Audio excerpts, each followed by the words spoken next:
ಶೀರ್ಷಿಕೆ ಲೇಖನಿ ಮತ್ತು ಪರಂಪರೆ. ಆ ಲೇಖನಿ ಎಂದೂ ಬಳಲಿದ್ದೇ ಇಲ್ಲ. ಲೇಖನಿಗೆ ಆಯು ತಿರುವುದೇ ಇಲ್ಲ. ಸದಾ ಕುದುವೊಂದನ್ನು ಒಡಲಿನಲ್ಲಿ ತುಂಬಿಕೊಂಡು ಬಾಹ್ಯದ ನರಳಿಕೆಗಳಿಗೆ ಸಂಚಲನಕ್ಕೆ ಚಿತ್ರ ಸಹಿತ ಪುರಾಣ ಬಿಡಿಸಿದ ಮಹತ್ವಾಕಾಂಕ್ಷೆಯ ಲೇಖನಿಗೀಗ 25 ವರ್ಷ.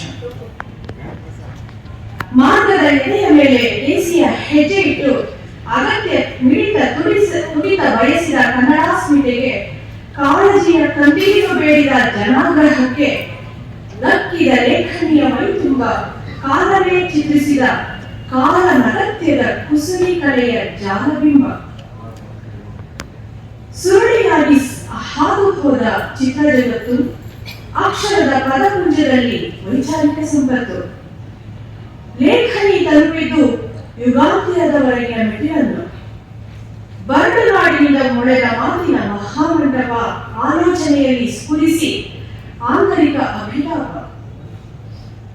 ಚಿಂತನೆಯ ಚಕ್ರಕ್ಕೆ ಸಿಲುಕಿ ಹೆಣಗಾಡಿದರು ಕುಂದಿಯೋ ಕರಗಿಯೋ ತಟಸ್ಥವಾಗದ ಕಾರುಣ್ಯಬದ್ಧತೆ, ಕಡಲಿನಷ್ಟು ಕದಡಲಾರದ ಆತ್ಮ ಪ್ರತ್ಯಯ ಪ್ರಬುದ್ಧತೆ.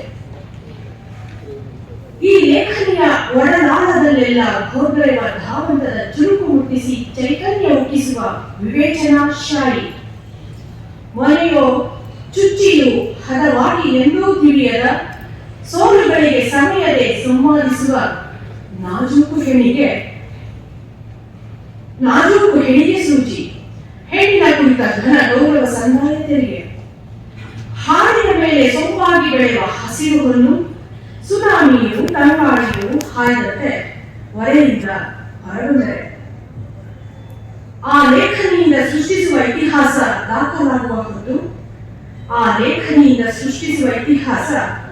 ದಾಖಲಾಗುವ ಹೊತ್ತು, ಇಲ್ಲಿಯವರೆಗೆ ಕಾರಣಿಕ ನುಡಿದ ಲೇಖನಿಗಳಿನ್ನೂ ಪರಂಪರೆಯದ್ದೇ ಸ್ವತ್ತು.